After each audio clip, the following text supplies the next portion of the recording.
సురేష్ గారు, ఈ జియో పాలిటిక్స్లో మాల్దీవ్స్ యొక్క ఇంపార్టెన్స్ ఒకవేళ అప్పుడు చైనాతో దోస్తీ చేస్తుందనేది చాలా స్పష్టంగా తెలుస్తుంది. అది ప్రపంచం మొత్తానికి తెలుసు.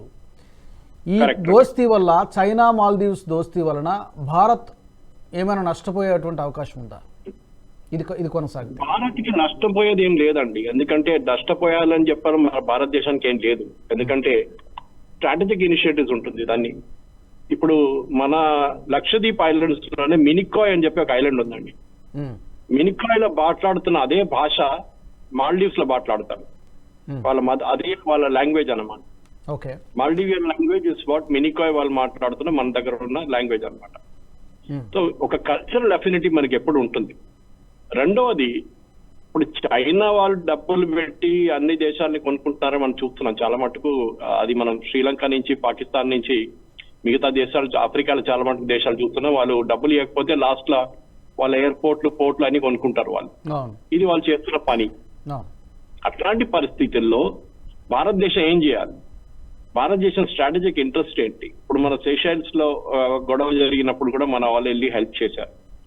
ఇక్కడ మాల్దీవ్స్ లో కూడా ఒక కూ నడిచినప్పుడు మన వాళ్ళు వెళ్ళి, ఇండియన్ ఆర్మీ వెళ్ళి, అది రాజీవ్ గాంధీ టైంలో అనుకుంటాను, అక్కడ వెళ్ళి వాళ్ళు ఆ కూని అక్కడ వాళ్ళు చేసిన వాళ్ళు బ్రిటిష్ మర్సనరీస్ ఉన్నారు, వాళ్ళని అక్కడి నుంచి తరిమి కొట్టారు. వాళ్ళు నీళ్ళు లేనప్పుడు భారతదేశం మాల్దీవ్స్ కి నీళ్లు సప్లై చేశారు. వాళ్ళ డీసాలినేషన్ ప్లాంట్ ఖరాబ్ అయినప్పుడు అన్నమాట. అట్లాంటి అన్ని పరిస్థితుల్లో మనం హెల్ప్ చేస్తున్నప్పుడు, మీరు ఇండియా అవుట్ అనే క్యాంపెయిన్ బట్టి నడిపిస్తున్నప్పుడు న్యాచురల్లీ అది భారతదేశం వ్యతిరేకంగానే ఉంది క్యాంపెయిన్. అది దాంట్లో డౌట్ ఏం లేదు. అట్లాంటి ఇండియా అవుట్ అనే క్యాంపెయిన్ చెప్పేటప్పుడు న్యాచురల్లీ మీరు చైనా కోసం, చైనాతో పని చేసుకుంటా మీరు చైనా కోసం సపోర్ట్ తీసుకుని చేస్తున్నప్పుడు భారతదేశాన్ని చైనా పక్కన ఉంటుంది. ఎందుకంటే మలక్కా స్ట్రైట్స్ నుంచి సౌత్ చైనా సీ దాకా చైనా వాళ్ళ ఎగమని చూస్తున్నారు. అక్కడ వాళ్ళ స్ట్రాటజీ చూసుకుంటున్నారు అక్కడ. ఎందుకంటే ఇది ఇప్పుడు ఎట్లా అయిపోయిందంటే ఒక చెస్ట్ గేమ్ లాగా అయిపోయింది. యుఎస్ భారతదేశంతో ఎంత ప్రేమ ఎందుకు ఉంటే వాళ్ళకి చైనాని వ్యతిరేకించాలని చెప్పి భారతదేశంతో సపోర్ట్ చేస్తున్నారు యుఎస్ గవర్నమెంట్. అది క్వాడ్ ఉండేయండి, మిగతా అరేంజ్మెంట్, మిలిటరీ అరేంజ్మెంట్స్ ఉండేయండి. కానీ ముందుకు వెళ్తే ఇంకేమైతుందంటే ఈ భారతదేశానికి ఈ రీజన్ లో మన స్ట్రాటజిక్ ఇంట్రెస్ట్ మనం చూసుకోవాలి. మొన్ననే చూసాం మన ఒక ట్యాంకర్ మీద, అంటే మన ట్యాంకర్ కాదు, లైబీరియన్ ఫ్లాగ్ ట్యాంకర్ ఉండేది, దాని మీద సస్పెక్టెడ్ సొమాలీ పైరేట్స్ ఫైర్ చేశారని చెప్తున్నారు. వాళ్ళు అది ఎక్కారు, షిప్ లో ఎక్కి వాళ్ళు క్యాప్చర్ చేయడానికి ట్రై చేశారు సొమాలియాకి తీసుకెళ్లడానికి. ఆయన ఢిల్లీని పంపించి ఇండియన్ నేవీ వాళ్ళని రక్షించారు, మార్కోస్ కమాండోస్ తో. సో భారతదేశం ఏం చేస్తుందంటే we are expanding beyond our economic zone. మన ఎకనామిక్ జోన్ కన్నా బయటికి వెళ్ళి మన స్ట్రాటజిక్ ఇంట్రెస్ట్ మనం కాపాడుకోవాలి. అది చాలా important.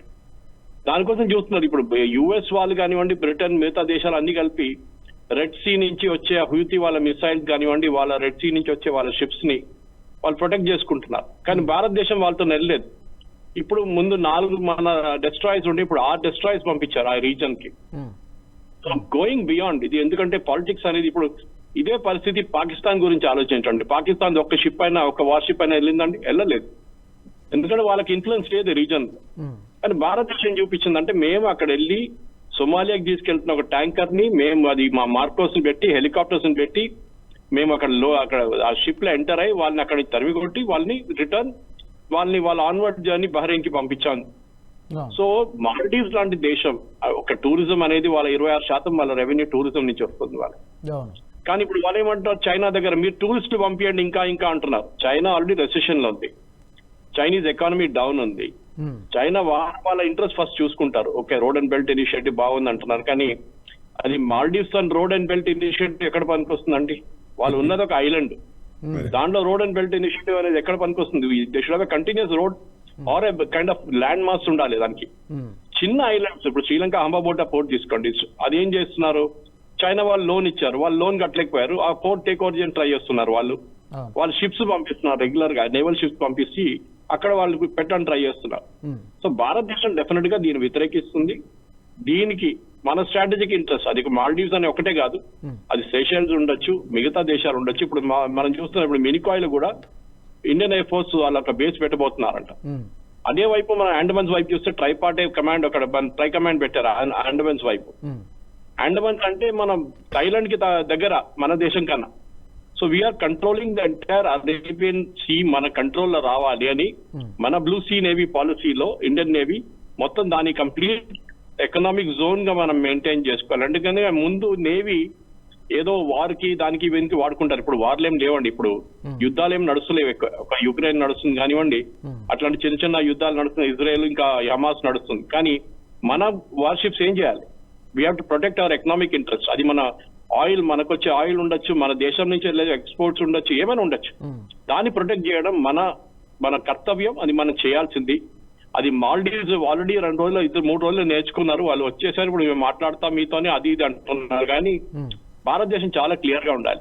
We will protect our interest. మేము రష్యన్ ఆయిల్ కొనుక్కోవాలంటే మేము కొనుక్కుంటాం. జయశంకర్ గారు చెప్పినట్లు we will do what suits us. మీరెవరండి చెప్పడానికైనా అడుగుతున్నారు. అది కరెక్ట్ క్వశ్చన్ అనేది. We will take care of our own interest. మీరు చెప్పకండి మేము ఏం చేయాలని చెప్పేసి. మేము రూపీ ట్రేడ్ చేయాలో మేము చేస్తాం. మేము రష్యా నుంచి ఆయిల్, మనం ఏం చేస్తున్నాం? రష్యా నుంచి ఆయిల్ కొనుక్కొని మనం తక్కువ రేట్లో కొనుక్కొని ఇక్కడ రిఫైన్ చేసి మళ్ళీ యూఎస్ అమ్ముతున్నాం మనం. చూడండి, అది దట్ రిక్వైర్స్ రియల్ గట్స్. ఎందుకంటే ఇది బిఫోర్ 2014 మన్మోహన్ సింగ్ గవర్నమెంట్ కాదు ఇది. కరెక్ట్. మోదీ గవర్నమెంట్ కి చాలా చాలా క్లియర్. వాళ్ళ economic might, political might, military might, ఈ 3 మైట్ చూపించాల్సిందే మనం. అభినందన్ ని తీసుకెళ్ళినప్పుడు 9 మిసైల్ పెట్టారని ఇప్పుడు బయటకు వచ్చిన న్యూస్ ఆలోచించండి. పాకిస్తాన్ లిటరలీ వాజ్ షేకింగ్ ఆ టైంలో. ఫారెన్ మినిస్టర్ వాళ్ళ పార్లమెంట్ లో ఆయన కాళ్ళు షేక్ అవుతున్నప్పుడే చెప్పారు వాళ్ళు, అపోజిషన్ పార్టీ వాళ్ళు అక్కడ. అప్పుడు మనం ఎవరు బిలీవ్ చేయలేదు. కానీ చూడండి ఇప్పుడు. సో మాల్డీవ్స్ ఒక చిన్న గేమ్ ఇది. డెఫినెట్ గా వీళ్ళకి తెలుసు చాలా మంది. అది ఒక ఇస్లామిక్ నేషన్. వాళ్ళు ఆల్మోస్ట్ వాళ్ళ 95%, 99% చెప్పొచ్చు వాళ్ళ ముస్లిం పాపులేషన్ అక్కడ. కానీ భారతదేశానికి ఇప్పుడు చూస్తున్న సౌదీ అరేబియా కానీ, యుఏఈ కానీ, వాళ్ళు ఇస్లామిక్ నేషన్స్ ఉండి కూడా స్మృతి ఇరానీని మదీనాకి తీసుకెళ్లి అక్కడ ఆమెను మొత్తం టూర్ చేయించారు వాళ్ళు. ఒక హిజాబ్ వేసుకోకుండా, ఏం వేసుకోకుండా ఆమె చేసింది అక్కడ. So that shows the power of Indian diplomacy. Indian government ఇప్పుడు ఎంత రెస్పెక్ట్ చేస్తున్నారు చూస్తున్నాం. మన యుఏఈ ప్రెసిడెంట్ వచ్చి ఆయన ఇప్పుడు గుజరాత్ లో ఉన్నారు. ఇది దట్ షోస్, రోడ్ షో చేశారు. వాళ్ళ దేశంలో రోడ్ షో అనేది ఉండదు అసలు. ఆలోచించండి. So that is showing India soft power and India's hard power also. ఈ వీడియో మీకు నచ్చినట్టయితే లైక్ చేయండి, 10 మందికి షేర్ చేయండి. అలాగే కామెంట్ల రూపంలో మీ అభిప్రాయాలను మాతో పంచుకోండి. Nationalist hub group of channels ను సబ్స్క్రైబ్ చేసుకుని తెలుగునాట జాతీయవాద జర్నలిజాన్ని ప్రోత్సహించండి. ఈ వీడియో కింద ఉన్న బెల్ ఐకాన్ పై క్లిక్ చేయడం మర్చిపోవద్దు.